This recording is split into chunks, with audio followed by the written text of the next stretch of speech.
In the early 1900s, the world witnessed the rise of a legend. Constructed at the Harland and Wolff shipyard in Belfast, Titanic was one of the largest and most ambitious engineering projects of its time.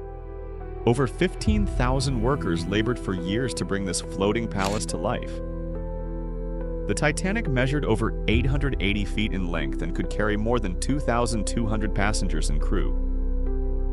Lavishly decorated and fitted with the latest technology, she was called unsinkable, the crown jewel of the White Star Line. On May 31, 1911, Titanic was launched into the waters of Belfast. After months of fitting out and sea trials, she departed on her maiden voyage from Southampton on April 10, 1912. Her route would take her from England to New York with brief stops in Cherbourg, France, and Queenstown, Ireland.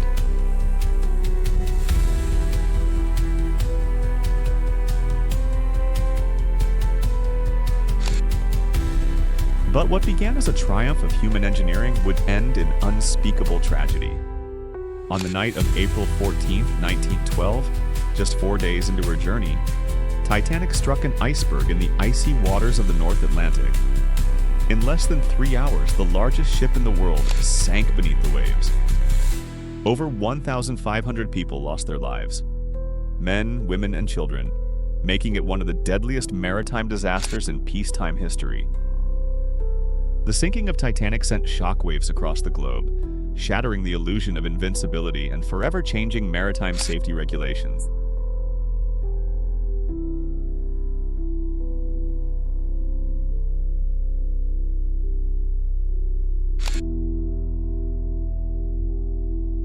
In this photo, Captain Edward John Smith, commander of the Titanic. Surrounding him are his senior officers, the men who would lead the ship through its first and only voyage. Of the 8 officers who made up his core team, only 3 would survive the disaster. And in this photo, the crew of the ship that came to Titanic's rescue. Here is Captain Arthur Rostron and his officers aboard the rescue vessel. They were the first to reach the site of the disaster and saved all who survived. And here, a rare photograph of writer Jacques Futrelle aboard the Titanic. He was a first-class passenger. When the evacuation began, Jacques gave up his seat in a lifeboat for his wife and chose to remain on the ship. He perished that night, along with hundreds of others. These people were luckier than most. In the following images, we see survivors of the Titanic, passengers and crew who escaped the icy abyss and lived to see the morning light. Their faces are a haunting reminder of what it meant to survive.